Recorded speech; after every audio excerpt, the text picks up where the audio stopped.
So nagpapakilala po ako, I am Sister Nizin Bugayon. I am a member of Win Alabang's Preaching and Training Committee. Okay. So ano nga po ulit ang title ng ating series for today? Strangers. Okay. So this is a 6-part series na pag-aaralan natin how God encountered people, especially unbelievers in the Old Testament.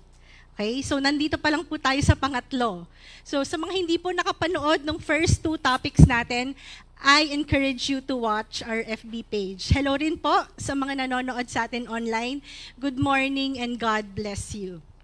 Okay, so mag-start na po tayo. This is The Strangers, our 6-part series entitled Strangers. So kanina po, pinag-exercise ko kayo kanang kamay, kaliwang kamay. Okay.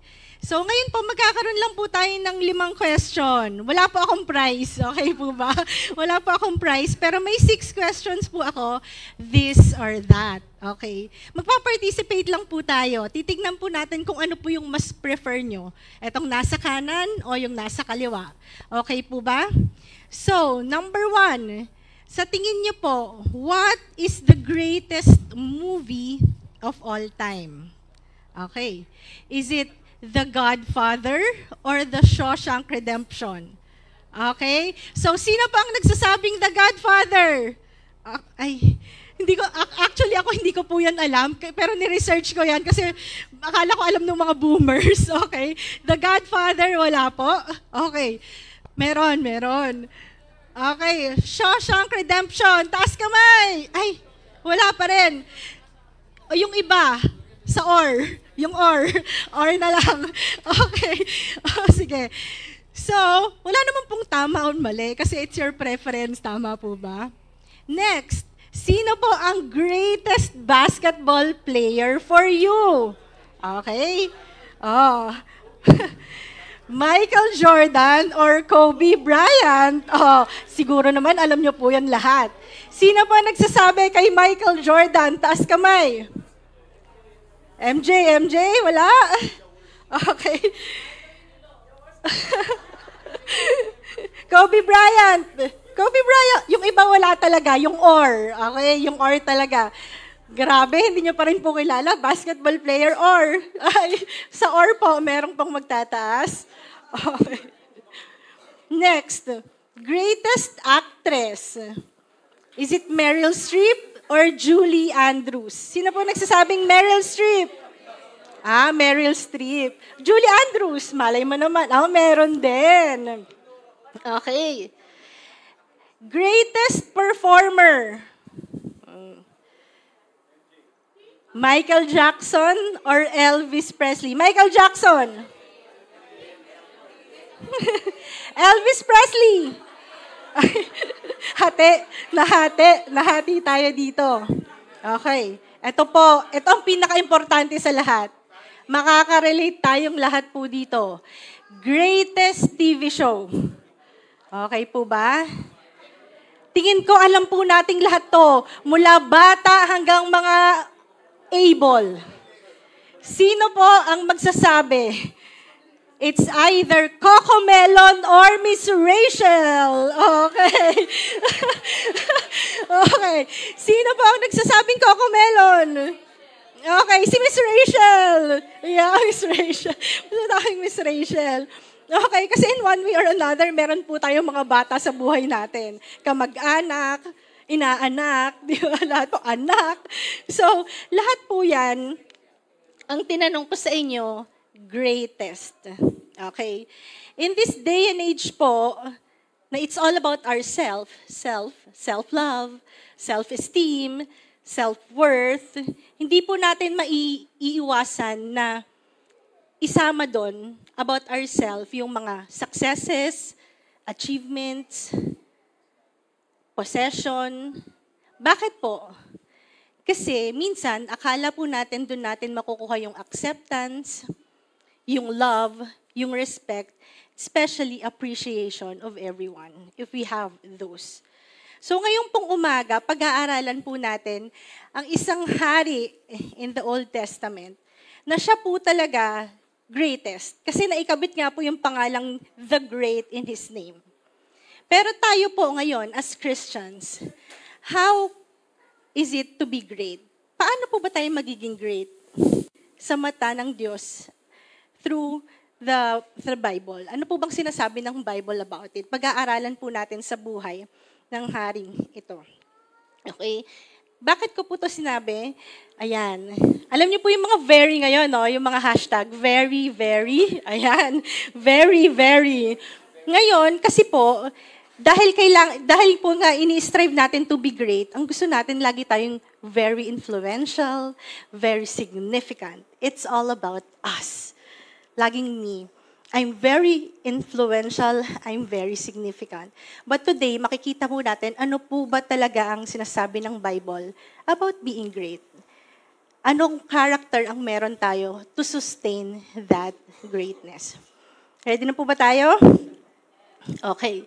So, ngayon po, before we start, let's pray po muna. Lord, we want to thank you for this wonderful day that you have given us. Thank you for the life and the blessing of love. And as we study your word, Lord, may your word be planted deeply in our hearts so that it may bear fruit, Lord God, in our lives. Maraming pong salamat, Lord. In Jesus' name, amen. So, kaya po, the title of our topic for today is The King. Okay? O yung first stranger po natin is the general. Kung naaalala po natin, si Naaman. And then next is the Gentile, the Ethiopian Gentile. Para hindi po kayo mahirapan, ngayon po ang title natin ay The King. Okay? Sino po ang king na to? So, manggagaling po ang ating passage sa buong Daniel chapter 4.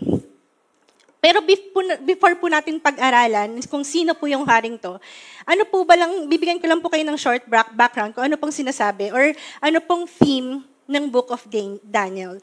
So Daniel is divided into two halves. Okay po, the first 6 chapters, chapter 1 to 6, ang sinasabi po dito, it's all about Daniel and his friends. And chapter 7 to 12, dito naman po, makikita natin, it's about Daniel's future, Daniel's vision about the future. So, paano po sinulat ang Book of Daniel? It's both narrative and apocalyptic. Pag sinabing narrative, you take it as it is, nagkukwento. Pag apocalyptic, it gives us clarity of what happened, what is happening, and what will happen. But it's supposed to give us hope and not fear. So that's why po, ang buong theme ng Book of Daniel, it is about hope and assurance that God is sovereign to deliver His people. It speaks of hope that motivates our faithfulness. So para kanina po ang Book of Daniel, it's for all the followers of Christ. Okay po ba? Okay. So mag-start po tayo. Daniel chapter 4. If you have your Bibles with me, you can read with me. And papasadahan din naman po natin ngayong umaga. Daniel chapter 4, verse 1. King Nebuchadnezzar, to all peoples, nations, and languages that dwell in the earth, peace be multiplied to you. It has seemed good to me to show the signs and wonders that the Most High God has done for me. How great are His signs, how mighty is His wonders. His kingdom is an everlasting kingdom, and His dominion endures from generation to generation. Okay. Ito pong chapter 4, isinulat siya, it's like a letter of the king, King Nebuchadnezzar, to all the people in Babylon. Pero may question, hindi po ba kayo nagtataka?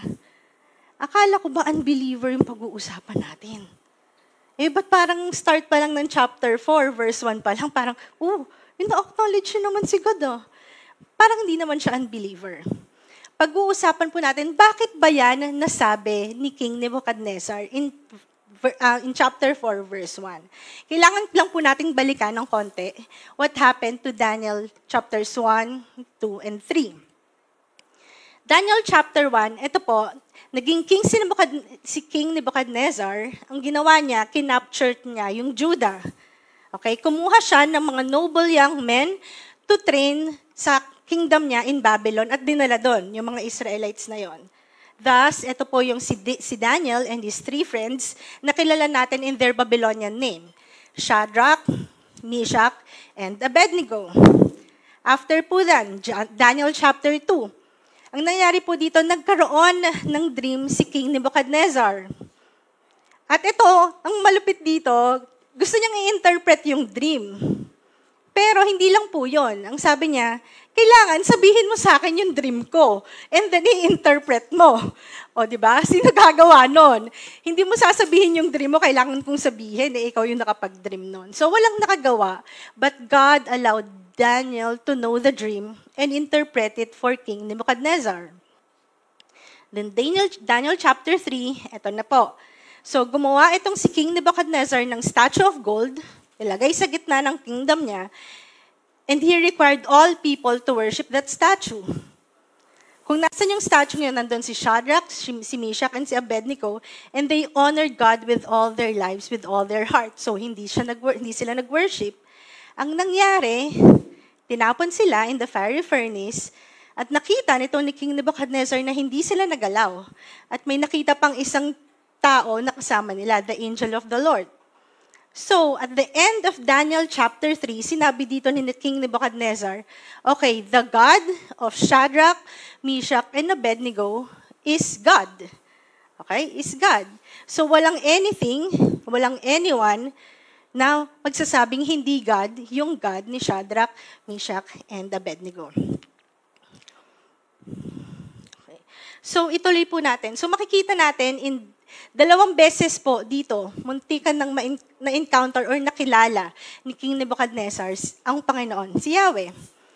Sa Daniel chapter 2, na ininterpret ni Daniel yung dream niya. And pangalawa, sa story ni Shadrach, ni Meshach, and ni Abednego. So ituloy po natin yung Daniel chapter 4. After nung sinabi ni King Nebuchadnezzar na to the holy God, who has dominion from generation to generation, in verse 4, I, Nebuchadnezzar, was at ease in my house and prospering in my palace. Okay, balikan lang po natin ito. Excuse me lang po.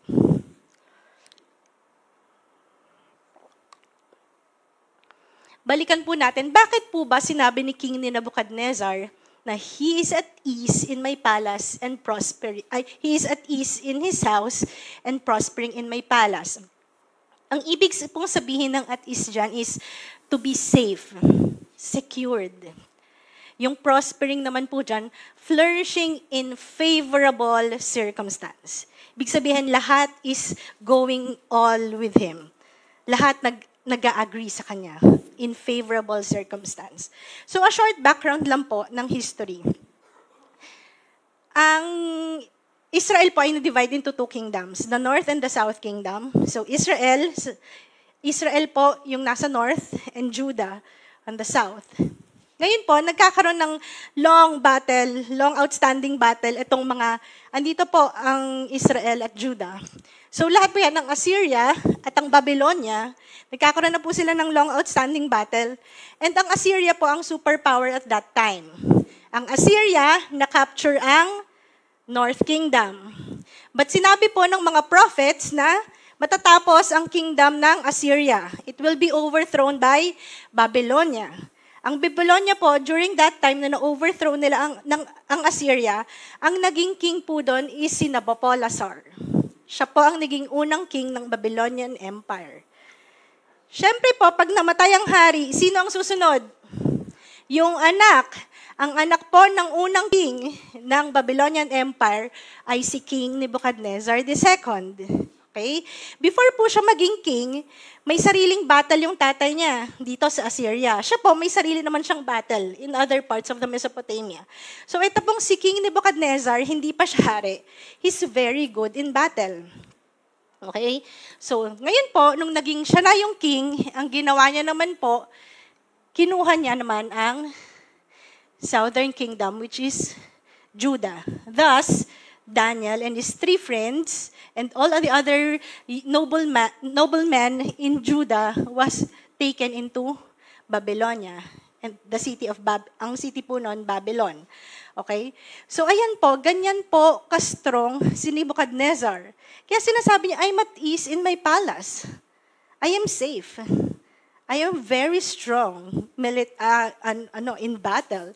So I'm at ease and at that time po, ang Babylonian Empire, sila po yung superpower. Because there are many other kingdoms, pero they have one leader, which is Shah. Okay? So siya yung naging standard ng magiging all other kingdoms na one leader, one currency. Okay? So doon gumaya lahat. So that's how powerful King Nebuchadnezzar was. And also, syempre, pag madami kang nasasakupan, may mga ari-arian yon. So kung ikaw yung king, marami ka ring possession. Tama po ba? So King Nebuchadnezzar was so powerful and he has lots of possessions. Hindi lang po yun. Hindi lang po magaling sa battle si King Nebuchadnezzar. Ang ginawa niya pa po, dahil may long outstanding battle sila ng Assyria before siya mag-reign, so nasira yung mga fortification, yung mga walls around Babylonia. So ang ginawa niya yung mga fortification, ay yung naging projects niya beside the battles. No? So very keen itong si King Nebuchadnezzar sa beautification ng buong Babylonian Empire. At kung maaalala po natin, in history, ang isa po sa famous na ginawa niya is the Hanging Garden of Babylon. Okay? Na kasama sa 7 wonders of the ancient world. So that was King Nebuchadnezzar in his time. He is powerful. He has lots of possessions. So, kaya nga, nasabi din po sa pangalan niya, King Nebuchadnezzar II the Great. Okay? So, because, why not? He's great. Tama po ba? Sa mga na-accomplish niya, sa mga achievements niya, sa mga successes niya, yes, he was great in his time. So, ituloy po natin yung passage. Makikita po natin na he's very influential, he's very significant. Okay. Verse 5, I saw a dream that made me afraid. As I lay in the bed, the fancies and the visions of my head alarmed me. Ano pong sabi natin kanina? The King Nebuchadnezzar II, the one full of power and that has lots of possession. Here comes verse 5, na I saw a dream and it made me afraid. Okay? You're battling against nations and kingdoms, yet, because of a dream, you were afraid. Ang ibig sabihin po ng afraid dyan, yung talagang sa sobrang takot niya, yung nag-shrink down, di ba, nayalala niyo pa, parang makahiya. Pag ginanon, di ba, talagang lulubo. Pero hindi siya nahihiya. Nag-shrink down siya because sa takot niya. Okay, and yung alarm, ito talaga frightened. As in yung sobrang bilis ng puso na parang pag may madali na anong gagawin mo. So, ganun yung nararamdaman niya. He was very afraid and it alarmed him. So, ang makikita lang po natin dito, King Nebuchadnezzar, the one who has power, who has the lots of possession, yet, natakot. So, ang masasabi lang po natin dito, true greatness is measured not by power and possession. Pakiulit nga po. True greatness. Okay. And also po, si King Nebuchadnezzar at that time, he was practicing polytheism. Madami po silang Diyos, okay? Ibang Diyos sa araw, ibang Diyos sa tubig, kung ano-anong Diyos, okay? So, nung sinabi niya, yung verse 1, ina-acknowledge niya na si Yahweh ay Diyos, isa sa mga Diyos. So, ito pong nangyari sa kanya, na-alarm siya. Bakit? Because, yun nga, sa pag-practice po nila ng polytheism, ang belief nila is yung mga gods, they talk to the leaders or to the rulers through their dreams. Kaya siya na-alarm. Anong ibig sabihin nito? Anong gustong sabihin sa akin ng mga Diyos? Okay? So, anong ginawa ni King Nebuchadnezzar? Tuloy po tayo.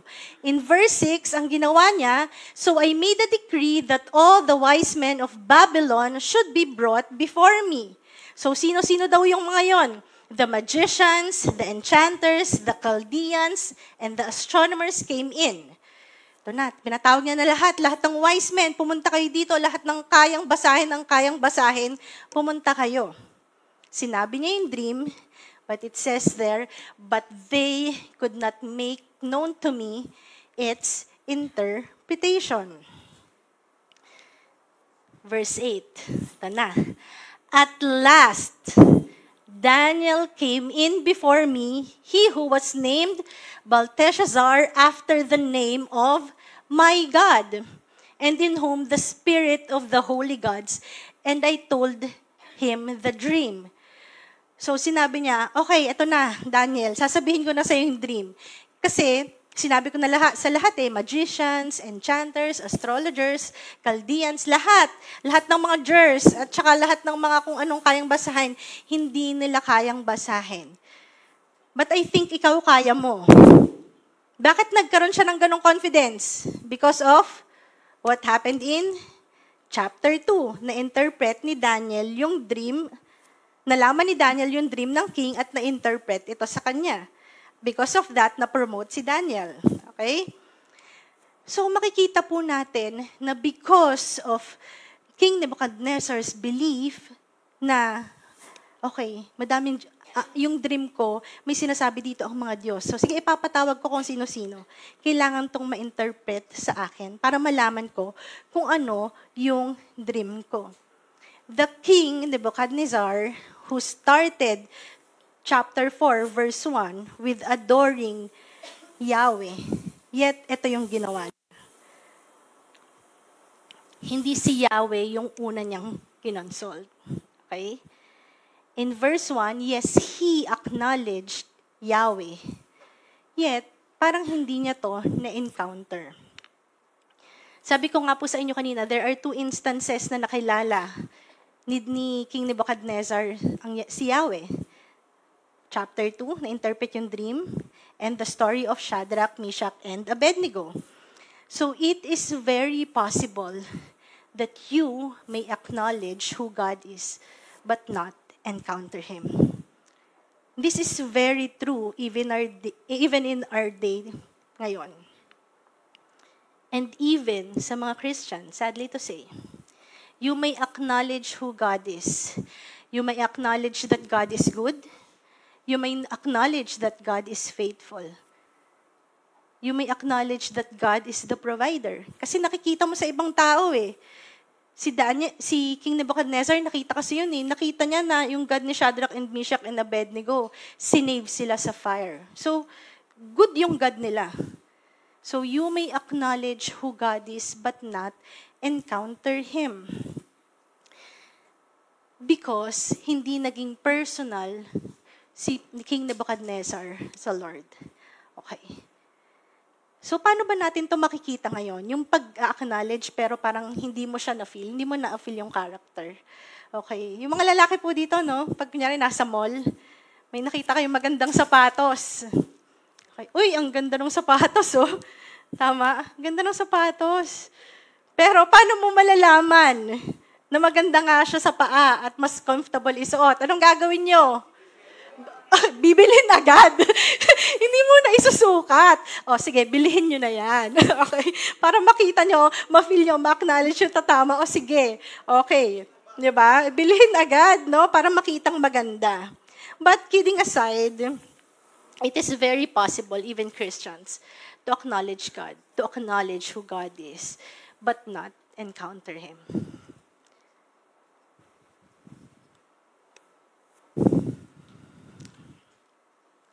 After this, okay, eto na. Dumating na si Daniel. O Daniel, makinig kang mabuti. Sasabihin ko na sa iyo yung dream ko and paki-interpret, okay? So, ikukwento ko na lang po sa inyo. Chapters 4 to 17 is a bit lengthy, pero if you have time later sa bahay nyo, pakibasa na lang po kasi maganda po yung mga details na ibinigay doon, pagkaka-word doon ng Bible. Okay? So, ang sabi dun sa dream, sabi ni King Nebuchadnezzar, I was asleep, at peace in my sleep, yet, eto, ang nakita kong vision, there is a great tree. Okay? In the midst of the earth, nasa gitna ng earth. Its height topped the heavens. So sobrang laki niya, it's so great, yung length niya hanggang umabot ng kalangitan. Hindi lang yon. It can be seen to the ends of the earth. Okay, imagine nyo, paano yung mangyayari. So, and then, after that, sabi doon, The leaves were beautiful, its fruit abundant, and there was food for all. Lahat ng beasts, they took shelter on it, and the birds of the earth rest on its branches, and all flesh fed from there. Okay, so ito, napakagandang tree. Kitang-kita sa buong mundo, lahat ng beast, lahat ng birds, and all flesh ate from it. But then, nakita niya rin in his sleep that there was a watcher, a holy one, coming down from heaven. Ito yung sumunod. Ang sabi ng watcher, chop down the tree. Tanggalin yung mga branches, strip off the leaves, and scatter the fruits. Pakalat mo lahat ng fruits niyan. So that the beast and the birds will flee. Para umalis yung mga birds and flee. And that portion, and hiyaan mo yung portion ng tree na yan ay kumalat kasama ng mga beast. And it will be so 7 periods of time until it knows that God is the Most High God. Ayun ang sabi sa dream ni Nebuchadnezzar. So after that, pero ang sabi ng angel, but leave the stump of its root. Iwan daw yung root at yung stump. Cover it with a band of iron and bronze. And then hayaan mo na yung portion ng tree is kumalat sa mga beast of the earth. But soon after, it will be confirmed to him. So, this dream I, Nebuchadnezzar, saw, and you, O Belteshazzar, tell me the interpretation, because all the wise men of my kingdom are not able to make known to me the interpretation, but you are able, for the spirit of the holy gods is in you. So, balikan lang po natin. Sometimes, katulad ni King Nebuchadnezzar, ginagawa nating last resort si God. May nangyari sa atin. Ano yung una nating gagawin? Sige, isip mo na tayo ng paraan. May plan A ako, may plan B ako, may plan C ako.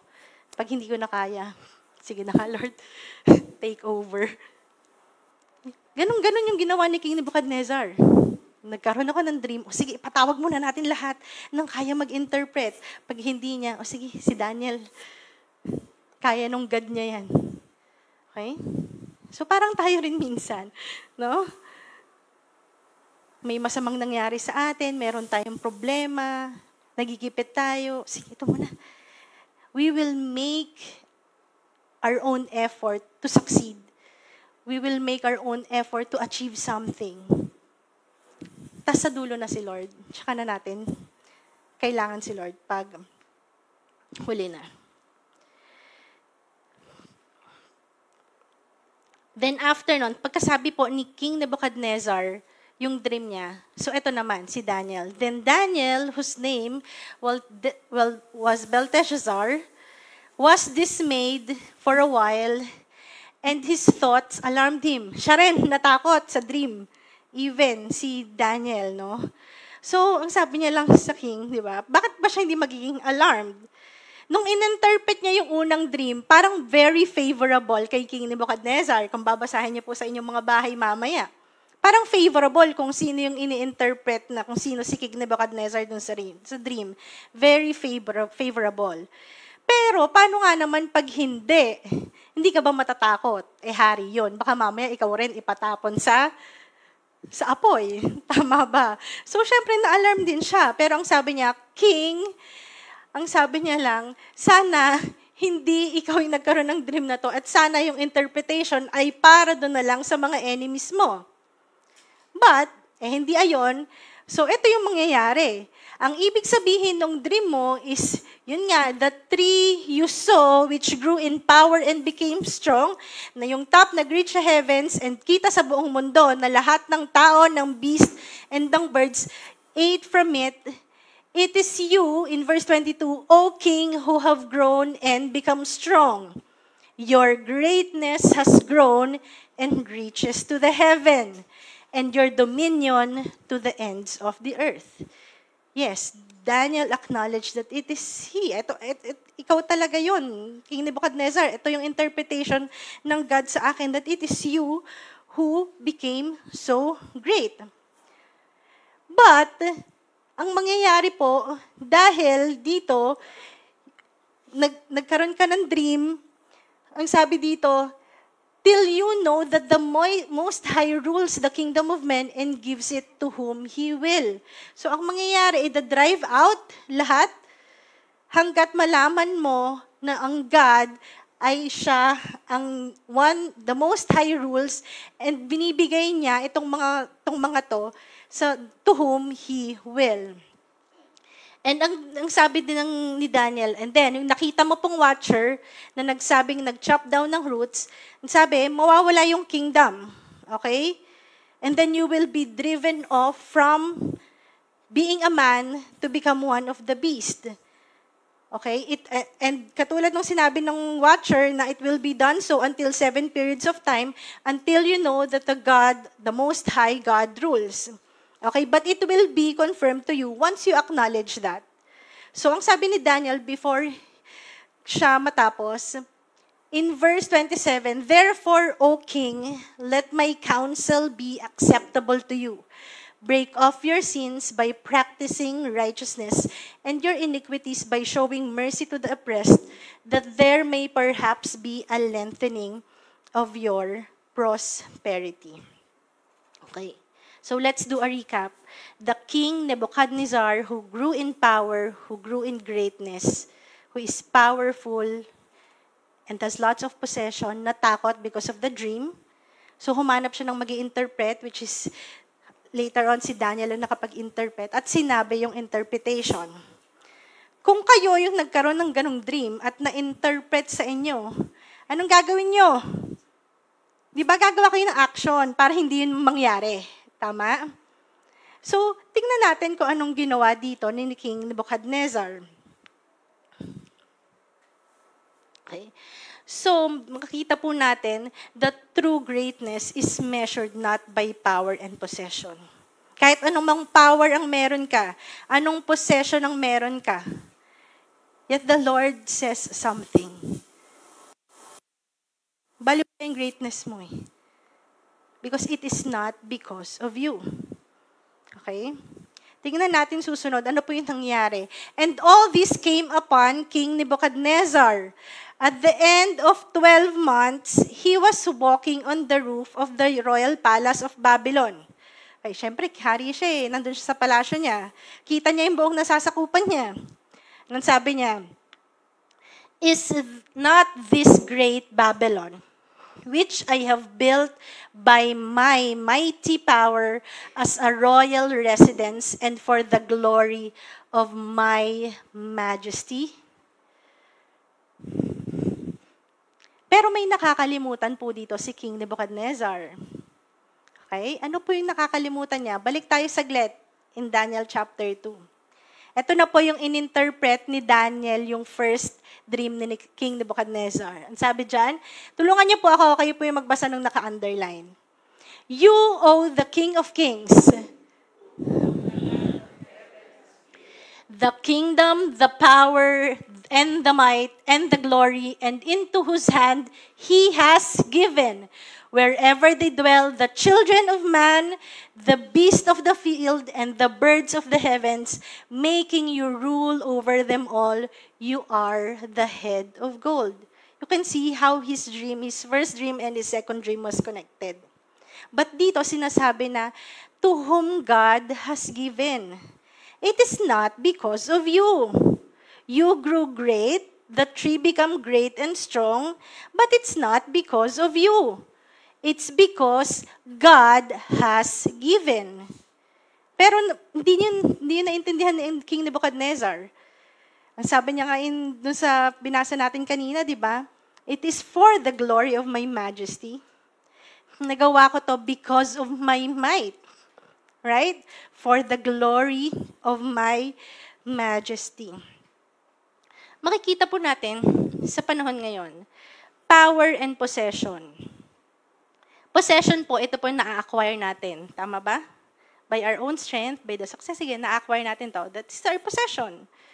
Pakahirap tayo dun right? Yung power po, it is the influence you have over people. So ito yung meron si King Nebuchadnezzar. Power and possession. He has influence and he has all the riches, the glory, kaya niya.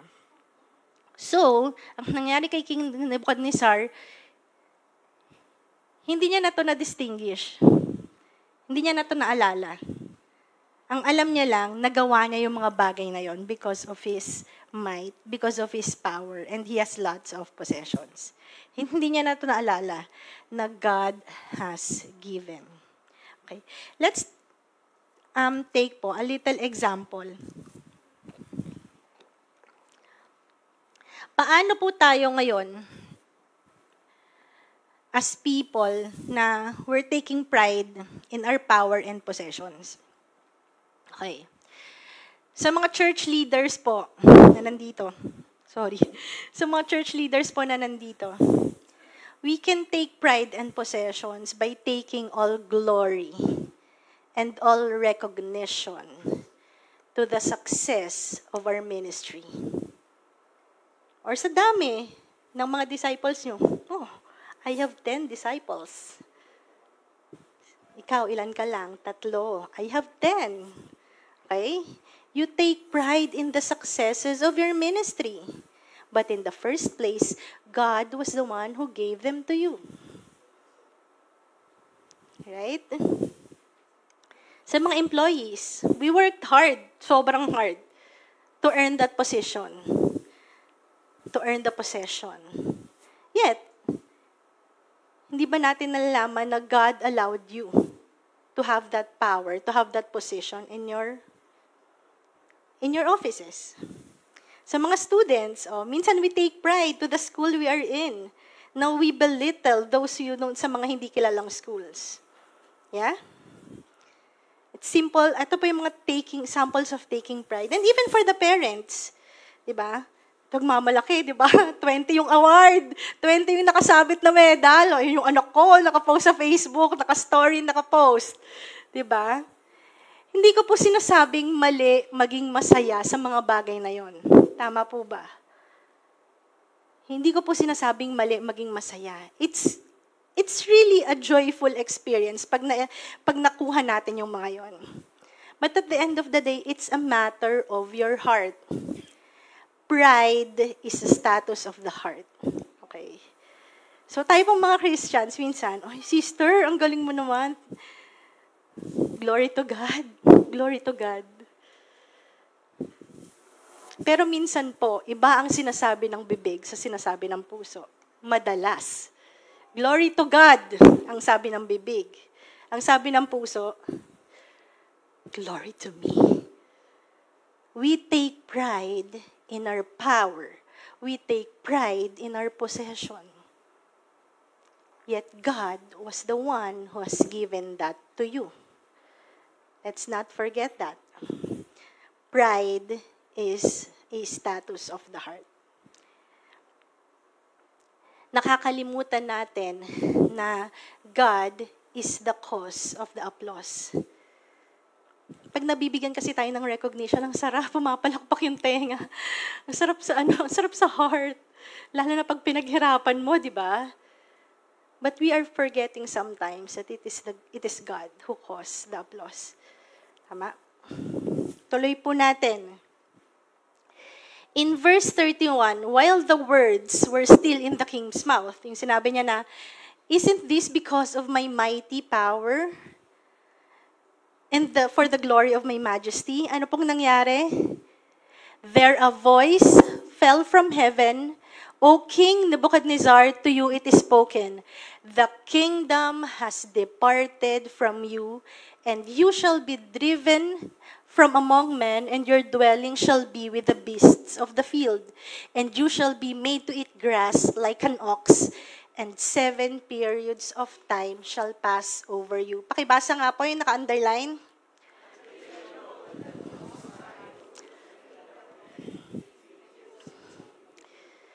Amen. Immediately, the word was fulfilled. Okay. This is the interpretation po of a painter dun sa naging nangyari kay King Nebuchadnezzar. He was driven from among men and ate grass like an ox, and his body was wet with the dew of heaven, till his hair grew as long as the eagle's feathers, and his nails were like birds' claws. He was removed from his kingdom, at ito yung nangyari sa kanya. Ang sabi doon, it will be confirmed to you, ibabalik yun sa'yo, but until you know that the Most High rules. The most heartbreaking thing po, tingin ko, na mangyari sa atin as a Christian is that yung mga very things na pinapagawa sa atin ng Lord, hindi natin magawa. Because we are so focused with our own plans and agenda.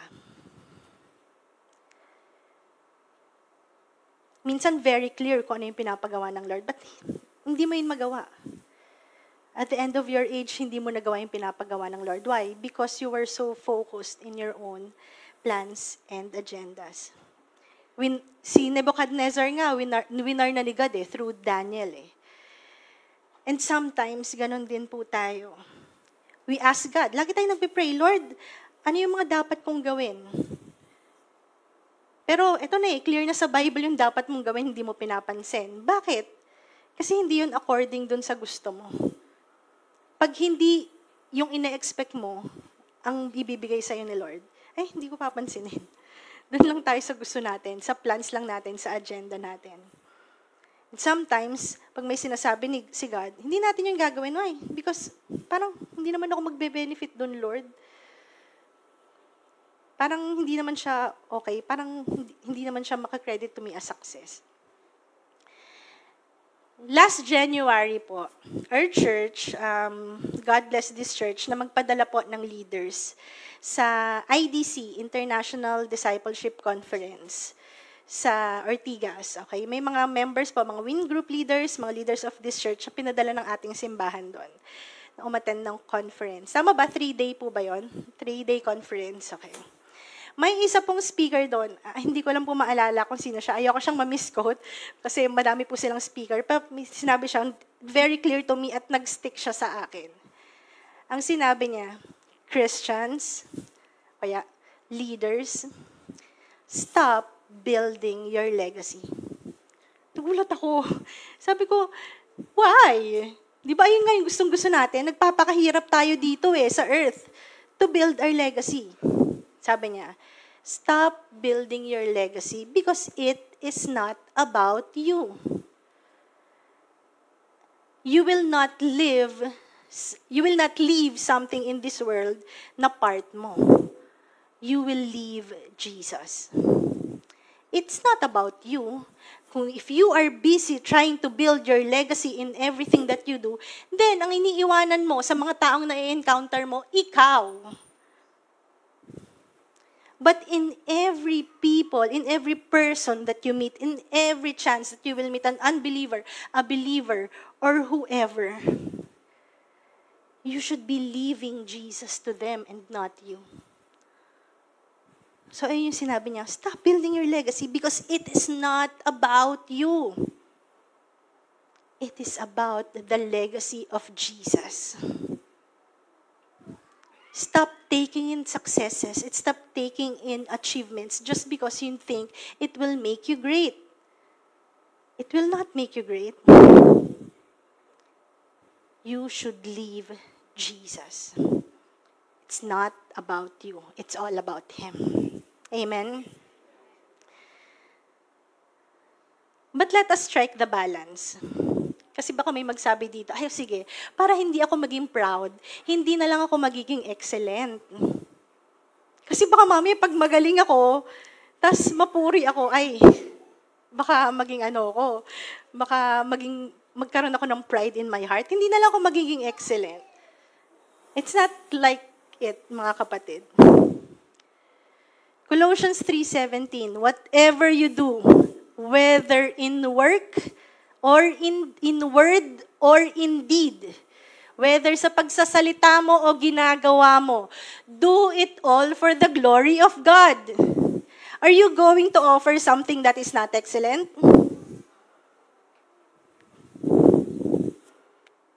Jesus came here on earth. He became a human and lived like us. But he was excellent.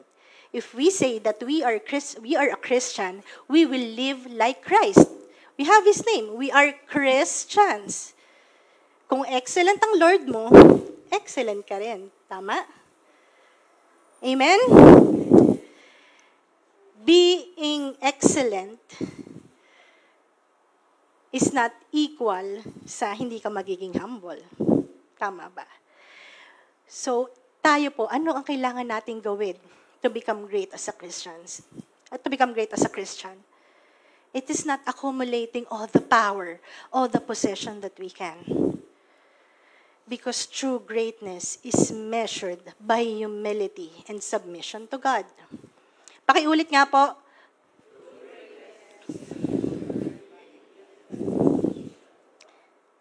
Because when we humble ourselves before God, we acknowledge that God is the one who has given you everything that you need in this earth in order to succeed.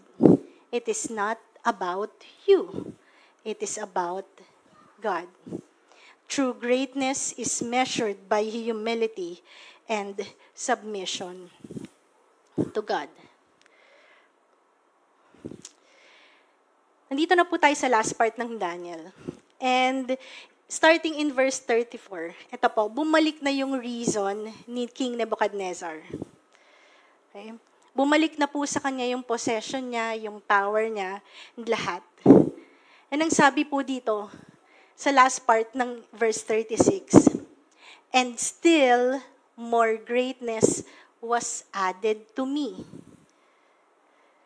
Now I, Nebuchadnezzar, praise and extol and honor the King of heaven, for all his works are right, and his ways are just, and those who walk in pride, he is able to humble.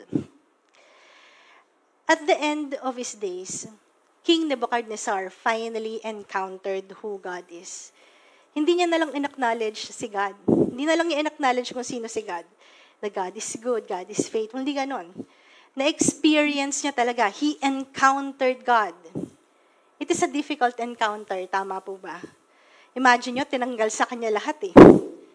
Possession, power, even yung pagiging human niya, tinanggal sa kanya eh. That is a difficult encounter. But it is what he needed in order to know the power of God. Di ko naman po sinasabi na gagawin sa atin yun ngayon ng Lord, no? Para matuto tayo na hindi mag-take ng glory out of our own successes. But God will encounter us personally. Because yung character ng God, pag nakikita mo lang siya sa ibang tao, it's just the character of God. That He is good, that He is faithful, that He is kind, that He is a provider. Pero once you encountered it personally, then His character will be alive in you. Mas masasabi mo na, really, God is good pag na-experience mo ang Diyos. God is faithful. God is merciful. Because the only time that you will know the character of God is when you experience Him and make His character alive in you. It's not because of us. It's because of God.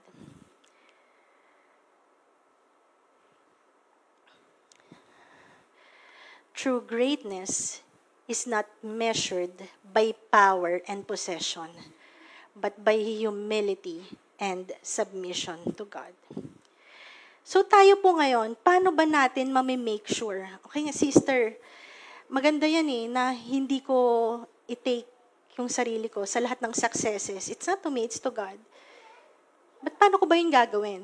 How can I check myself? One question. To whom are you doing it for? Paki-answer nga po. Pakiulit nga po. To whom are you doing it for? One way to check kung may nade-develop ng pride inside our hearts is to ask that question. To whom am I doing it for? Dito sa iglesia, pag may ginagawa tayong maganda, hindi tayo na-recognize. Ano pong mararamdaman natin? Magiging okay lang po ba tayo? O may sakit sa heart? Tanong, to whom are you doing it for? Is it for you, for your glory, or for the Lord? If you're doing for the Lord, kahit wala kang recognition, it's okay. Because you're doing exactly what the Lord wants you to do, whether or not may recognition or wala. Amen? Just as long as you're doing what God wants you to do, it's gonna be okay and it's perfect. Dahil ayon ang pinapagawa ng Diyos. In your workplace, nagpakahirap ka eh. Hindi ka na nga natutulog. Pero hindi ka ma-promote. Hindi ka rin nagko-compromise. Bakit yung iba nagko-compromise pero sila napopromote? Ba't ikaw hindi? To whom are you doing it for? Is it for you, for your boss, or for the Lord? Because if you know that it's for the Lord, God is the one who rewards. Maybe it's not the way you expect it to be, but God is a rewarder. God gives good and perfect gifts. Amen? Yung mga estudyante, bakit di ako nangungopya eh? Nag-aral ako, ba't di ako pumasa? Nag-aral ka ba talaga? Pero iba nangungopya. Pumapasa, bakit ako hindi ako pumasa? To whom are you doing it for? Basta you're doing your best. Basta you're doing what you need to do. To whom are you doing it for? It's for other people, it's for yourself, or it's for the Lord. Sabi ko po kanina, we are trying our best in this earth to live great. Why?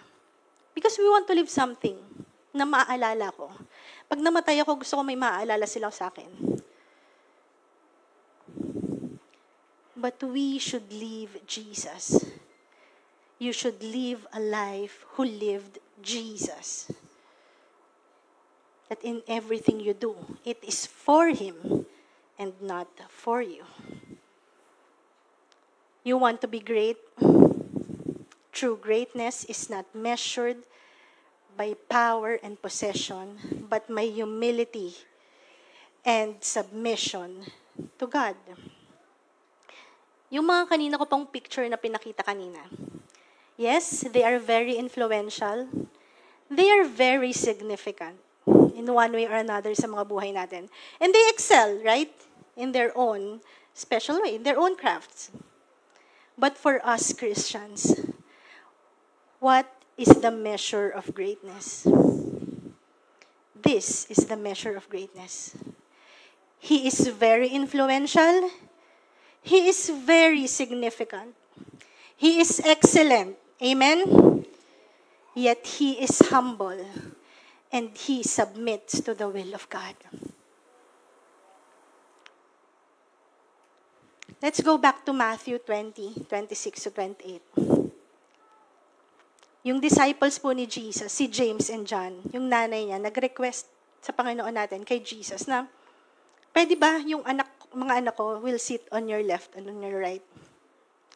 Sabi lang ng Lord, are you able to drink the cup I'm going to drink? In verse 25, but Jesus called them, yung mga disciple niya, pinatawag niya, to Him and said, you know that the rulers of the Gentiles lord it over them, and their great ones exercise authority over them. It shall not be so among you, but whoever would be great amongst you must be your servant. And whosoever would be first among you must be your slave. Because even the Son of Man came not to be served, but to serve, and to give his life as a ransom for many. So that is true greatness. It is not what you achieved. It's not about the power or the influence na meron ka over the people. It's not the possession that you can acquire in this lifetime. It is not the significance this worldly earth is giving you. Because true greatness is measured not by power and possession, but by humility and submission to God. It will be a very, very sad thing, mga kapatid, na pag dumating tayo at the end of age, yet makikita natin in our lives, parang hindi ko na-experience yung full power ng Panginoon sa buhay ko. It will be a very, very sad thing na hindi natin na-experience yung full power ng Panginoon over us just because we didn't surrender fully to Him. Yung mga successes, achievements, it can be a stronghold in your heart.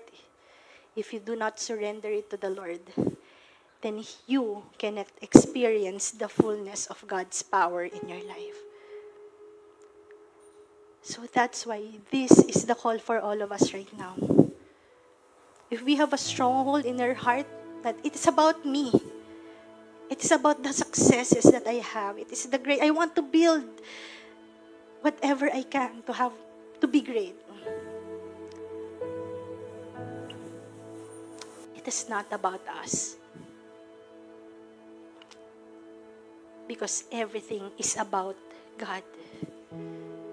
And let's desire, habang nandito pa po tayo, nabubuhay pa tayo, na ma-experience natin in the land of the living, the fullness of God's power in your life. So that His character will be alive in you. Masasabi mo ng malakasan, my God is good. My God is faithful. You are convinced in yourself that God is good because you experienced it. So from our heart,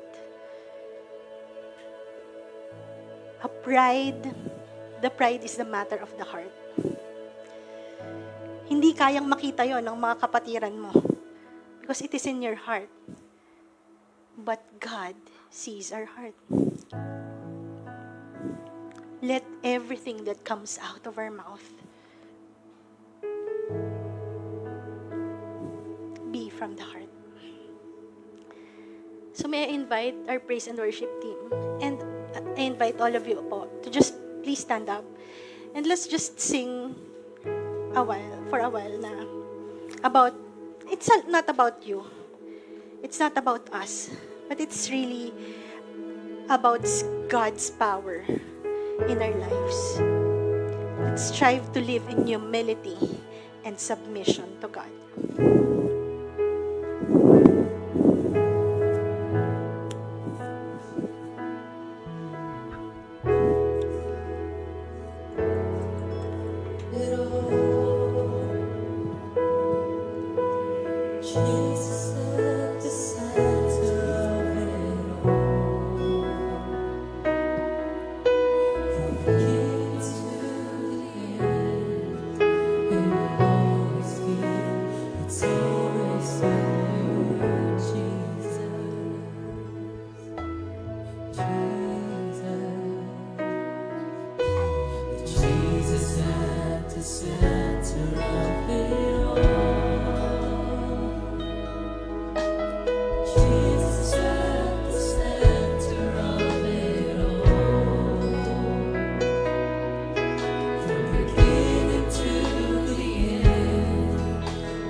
my heart.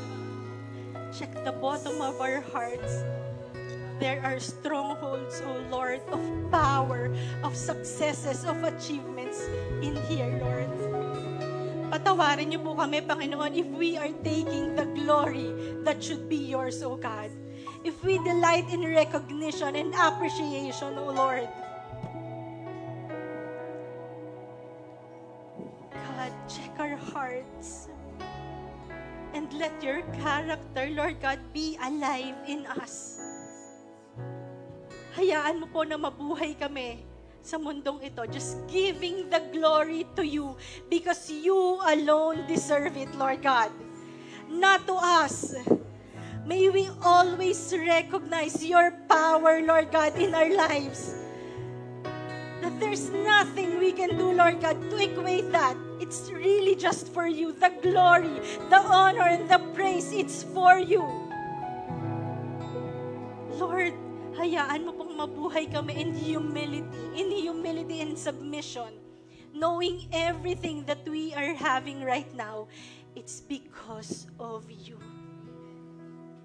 Not to us, Lord God, not to us, but to you, the glory, Lord God.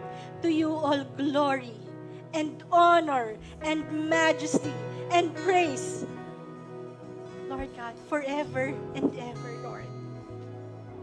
Thank you, Lord. And we just want to give back to you the highest glory, the highest honor, Lord God, because you alone deserve it, Lord. In Jesus' name, amen.